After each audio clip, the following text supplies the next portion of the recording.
Remove your tire. This one happens to be a 21mm socket.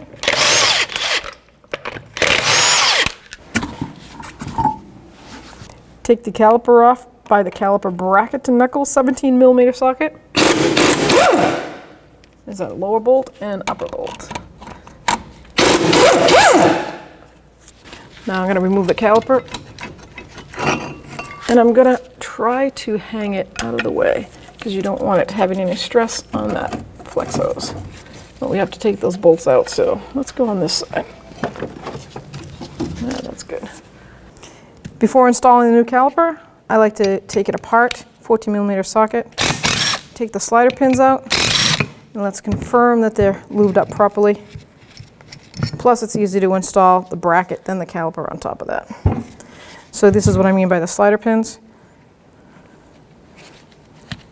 They come pre-greased, but a lot of the times they get bypassed. Look at that, dry. So I'm going to put some grease right there inside that boot for future. And now I'm going to lube up my slider pin.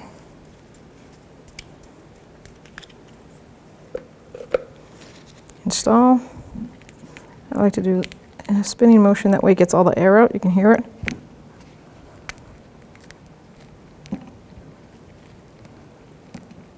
Perfect. Do the other boot, same thing to this one. Then we're going to install our tins on the caliper bracket. I put caliper grease on the bottom, not on the top. Some people put the tins in, then put grease on top, even a little coat of it. As far as I'm concerned, grease attracts sand and dirt, and I don't want sand and dirt trying to clog up my glide. Big side goes out. See the double clip? This is the spring part, so I'm going to load it in at this angle. And push down. Do that to all 4 spots. I'm going to install my caliper bracket onto the knuckle first before I put the pads on.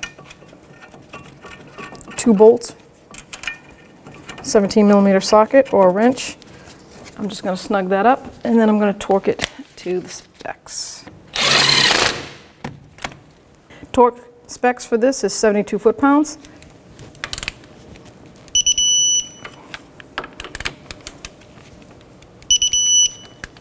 So the inner pad goes this way. The indicator clip for the noise, you want to make sure that the rotor is going into it this way. So we're going to install this one like this. And to install it the easiest way with this design, I like to go in at the side angle and then click right in. So the outer is the same way, rotor spinning into it. So you put the clip on the top.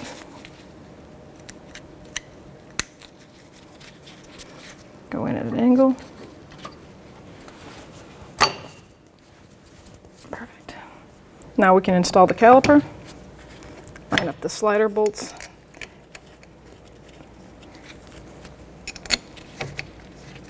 I'm going to just snug these down, 14mm socket, and then I'm going to tighten them to factory specs. It's 26 foot-pounds.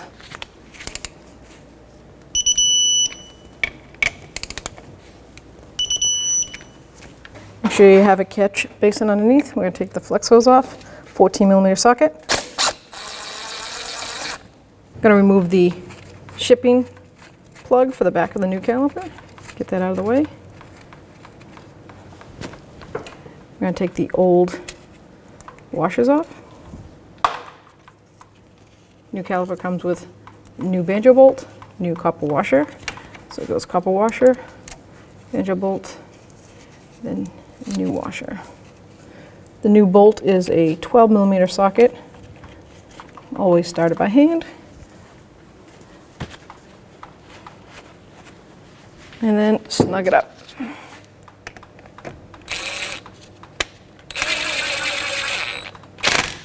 Now with a 12mm wrench, you can tighten it properly, not over tightening it. You can actually feel it. The copper washers, you want them to crush just a little bit. Perfect. Now we can remove the bleeder screw boot. We're going to reinstall that later. And we're just going to gravity bleed it. 8 or 5/16 wrench or 8mm wrench. open it up and let gravity do its work. So we've gravity bled this now for a good 5-10 minutes. There's no more air pockets, or shall I say air bubbles. So we'll tighten this up. Reinstall the dust boot so dirt doesn't get in there. And we'll clean it up. Put the wheel on.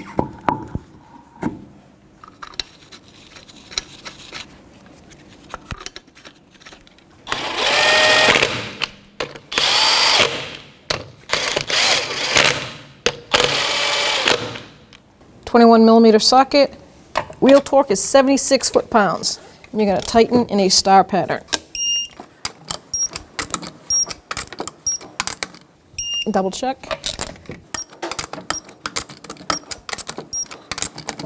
Now you can pump your brakes and just make sure that pedal is firm and not sinking.